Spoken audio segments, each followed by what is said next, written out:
Good morning. This is Courtney Michelle, and I am coming to you to bring the word of the Lord gave me for the month of May. I actually received this phrase last month on April 17th. I was actually attending a live of my mentor, and as she was praying and preaching, I heard the Lord say divine intervention, and I'm like, okay. And then a few minutes later, she said the exact same phrase in regards to something else. So I knew that that was the Lord confirming to me that the month for this channel and everyone connected to me would be divine intervention. Okay, so let's get into it. The Lord wants us to rest in Him. Of course, we're going to continue to pray without ceasing. The word says that, right? But He wants you to rest in Him and allow Him to divinely intervene in our situations. So imagine this. Imagine you have all of your petitions, whether it's marriage, restoration in your marriage. You can be petitioning for a child. You can be petitioning for a new job, finances, a myriad of things. Restoration in your family, healing, just any of your petitions. Think about the petitions that you have before the Lord right now. Now imagine you putting those petitions in your hands. You walk to the throne of God. You sit the petitions down, and then you walk away. You back away with your hands in this surrender position. So what you're basically telling the Lord is, I surrender. There's nothing else that I can do for myself. I cannot make, anything else happen for myself. So I'm giving it over to you, God, and I am allowing you to divinely intervene in this situation or these situations, whatever it may be. That's what the Lord wants from us this month. He wants us to rest in Him, give over those petitions, and then back away. Because when you back away in that position of surrender, you are giving God access to divinely intervene in your life. You get out of your own way and you get out of God's way when you take that position of surrender, right?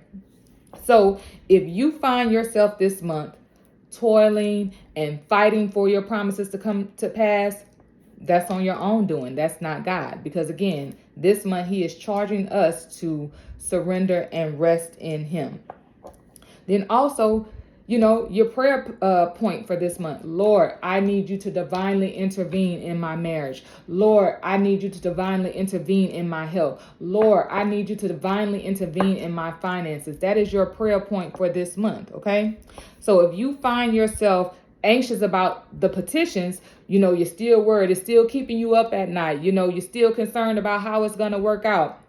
That's evidence that you are not resting in the Lord, and you need to take a step back and go back to the throne and drop those petitions again and walk away and surrender again, right? So, of course, we got to back it up with scripture. Over here on this channel, we believe in the word, right? So there are many examples of God divinely intervening in scripture. It's all throughout scripture, right? But when I was sitting with the Lord, preparing to receive this word to give to you guys, He gave me Exodus. He took me to Exodus and He gave me Exodus 14 verses 13 through 14. And let me read it for you. And I'll be reading from the NIV. Moses answered the people, "Do not be afraid. Stand firm, and you will see the deliverance of the Lord will bring you today. The Egyptians you see today, you will never see again. The Lord will fight for you. You only need to be still." So in this passage of scripture, Moses was charging the people of Israel to stand firm. Imagine that they've left Egypt, and then all of these Egyptians coming to follow them, trying to get them back into captivity, right? And they come to the Red Sea. It was at that point that it was nothing else that they could do to help themselves. The situation looked impossible, but Moses told them, stand firm, aka rest, and watch how the Lord deliver you. And that is the same thing that the Lord is telling us right now. He's gonna, just like He parted the Red Sea for the Israelites back then, He's gonna part our Red Seas as well. We just need to stand firm and rest and see the deliverance that the Lord is going to bring to us. Divine intervention is the word for the month of May. So I pray that this word blessed you, If you know anyone else that needs encouragement for this month, send this word to them. I pray that this word locates everybody who needs it, and continue to pray for divine intervention this month. May God bless you and have a great rest of the week.